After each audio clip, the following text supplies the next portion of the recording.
بسم اللہ الرحمن الرحیم یاک نعبد و یاک نستعین۔ سب سے پہلے ہم انتہا پسند مودی کی ہندوتوا سرکار کے جارحانہ،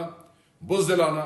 غیر اخلاقی، غیر انسانی اور فتنہ انگیز رویے اور نہتی سول آبادی پر بلا اشتعال حملوں کی شدید ترین الفاظ میں مذمت کرتے ہیں اور کرتے آ رہے ہیں۔ پہلگام واقعے کے بعد ہندوستان کی بدماشی پورے خطے کو ایک ایسے تصادم کی جانب دھکیل رہی ہے جو خدا نخواستہ کسی جوہری ٹکراؤ کے دروازے کھول سکتا اور جنوبی ایشیا کو کسی بڑے المیے سے دوچار کر سکتا ہے۔ ہندوستان کے بلا اشتعال حملے کو پسپا کرنے، دشمن کی بزدلانہ واردات کو پیشہ ورانہ مہارت سے کھلی سبکی میں تبدیل کرنے اور سبق آموز بنانے پر ہم اپنے جوانوں کو خراج تحسین پیش کرتے ہیں۔ اس کے ساتھ ہم رات کے اندھیرے میں کیے گئے ہندوستان کے بزدلانہ حملے کی زد میں آ کر جام شہادت نوش کرنے والے پاکستانیوں، خصوصاً بچوں، ان کی شہادتوں پر رنج و دکھ کا اظہار کرتے ہیں، ان کے اہل خانہ کے غم بانٹتے ہیں اور زخمیوں کی جلد اور مکمل شفا یابی کے لیے دعا کرتے ہیں۔ ابتدائی جارحیت کے بعد ہندوستان کی جانب سے آج سارا دن ملک کے مختلف حصوں میں سول آبادیوں پر بھجوائے جانے والے ڈرونز شکست خوردہ مودی سرکار کے مجرمانہ عزائم کی عکاسی کر رہے ہیں۔ ہماری نگاہ میں ہندوستان کی جرأت و جسارت کا پاکستان کی داخلی صورتحال سے گہرا ربط ہے، اور اہم بات یہ ہے اور ہم یہ سمجھتے ہیں کہ وطن عزیز کی سالمیت، سلامتی اور دفاع کو ناقابل تسخیر بنائے رکھنے اور شرنگیزی پر آمادہ مودی سرکار کو سبق آموز جواب دینے کے لیے روایتی مسلح اقدامات کے ساتھ ایک کثیر الجہتی حکمت عملی، ترجیحات کی درستگی اور ترتیب نو اور ماضی کی غلطیوں سے فوری رجوع جو ہے وہ کرنا ناگزیر ہے۔ گزشتہ 3 برس میں پاکستان کو جن تجربات کی بھینٹ چڑھایا گیا ہے اور ان کے نتائج نے سماج، قانون، معیشت اور ریاست کے داخلی نظم کو تحوالہ کرنے کے ساتھ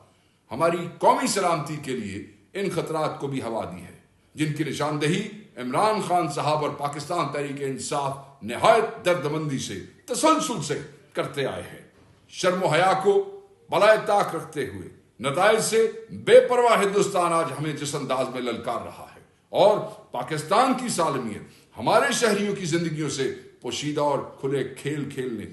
کشمیر کو ہڑپ کرنے اور جنوبی ایشیا میں جنگ کے شعلے بھڑکانے میں مصروف ہے۔ اس نے بطور قوم ہمارے لیے ایک ایسا چیلنج پیدا کیا ہے جو ہماری سوچ سے بھی بڑھ کر گمبھیر ہے اور پیچیدہ ہے۔ اس چیلنج سے نبر آزما ہونے کے لیے ہماری ریاست کی تیاری اور درست فیصلہ سازی کلیدی حیثیت رکھتے ہیں۔ یہ وہی ہندوستان ہے جس نے 1971 میں بھی ایسی ایک شرارت کی اور ہمارے فیصلہ سازوں کے منتشر فوکس اور غلط ترجیحات کا المناک خراج قوم نے ادا کیا۔ یاد رکھیے گا اس بات کو۔ آج پاکستان کو مکمل اتحاد اور یگانگیت اور یکسوئی درکار ہے، مگر یہ یگانگیت اور یکسوئی ملک کی سب سے بڑی سیاسی جماعت کو مشق ستم بنا کر اور قوم کے مقبول ترین قائد کو ناحق زندان میں قید کر کے حاصل کرنے کے خواب دیکھنا نری اور بالکل یہ نری حماقت اور سنجیدہ ترین زمینی حقائق سے چشم پوشی کے مترادف ہے۔ سیاست پر ریاست کو فوقیت دینے کے کھوکھلے اور بیرون نعروں کا شور ہم ایک عرصے سے سنتے آئے ہیں، مگر اب خود اہل ریاست کے لیے یہ وقت ہے کہ وہ ریاست اور مملکت کو واقعتاً وہ مقام دے جس کا وہ دعویٰ کرتے ہیں۔ آج سے 4 برس قبل مودی کو ایک شرارت سوجی تو عمران خان نے نہ صرف اس کا دماغ درست کیا بلکہ پوری قوم کو ایک سیسا پھیلائی ہوئی دیوار کی مانند ہند سرکار کی ننگی بدماشی کے خلاف یک آواز اور یکجا کیا، اور عالمی برادری پر بھارت کے عزائم، ان کے تباہ کن اثرات اور 2 جوہری قوت کے حامل ممالک کے مابین ممکنہ تصادم کے نتائج سے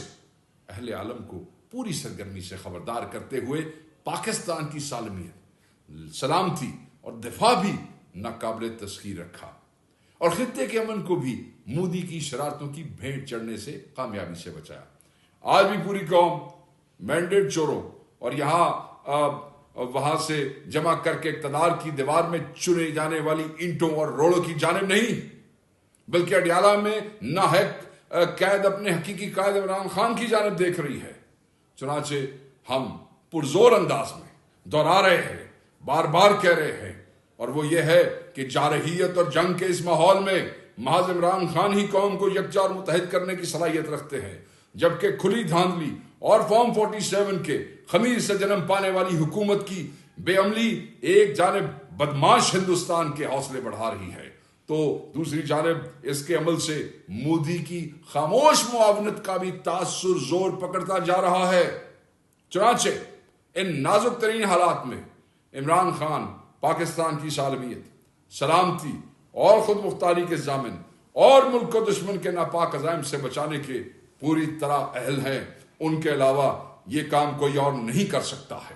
وہ لوگ جو ان حالات میں بھی عمران خان کو ناحق اور غیر قانونی طور پہ جیل میں قید رکھنا چاہتے ہیں، وہ پاکستان کی سالمیت اور خود مختاری سے کھلواڑ کرنے کے ساتھ 24 کروڑ پاکستانیوں کی زندگیوں، ان کے مستقبل کو خطرے میں ڈالنے پر بضد ہیں۔ ہمارا بحیثیت جماعت، بحیثیت پاکستانی مطالبہ ہے کہ عمران خان کو فی الفور رہا کیا جائے، اور اس دوران اگر انہیں خدا نخواستہ کوئی آنچ بھی آئی تو اس کا ذمہ دار مودی نہیں بلکہ ریاست پاکستان کے وہ نام نہاد ٹھیکیدار ہوں گے جو اپنی اناؤں کی تسکین اور ذاتی ایجنڈوں کی تکمیل کو ملک اور قوم پر فوقیت دیتے ہیں اور آج بھی دے رہے ہیں۔ اس کے ساتھ ہم اقوام متحدہ اور انٹرنیشنل کمیونٹی کو بھی پیغام دیتے ہیں کہ انتہا پسند بھارت سرکار پاگل مودی کے جنگی جنون کی راہ روکی جائے اور جنوبی ایشیا سمیت عالمی امن کو کسی ناقابل تصور حادثے سے بچایا جائے۔ پاکستان تحریک انصاف کا ہر کارکن پاکستان کا سپاہی ہے اور وطن عزیز کے دفاع و سلامتی کے لیے ہر قسم کی قربانی کے لیے آمادہ اور تیار ہے۔ میں صرف یہی کہوں گا، پاگل مودی مرد آباد، عمران خان زندہ باد، پاکستان پائندہ باد۔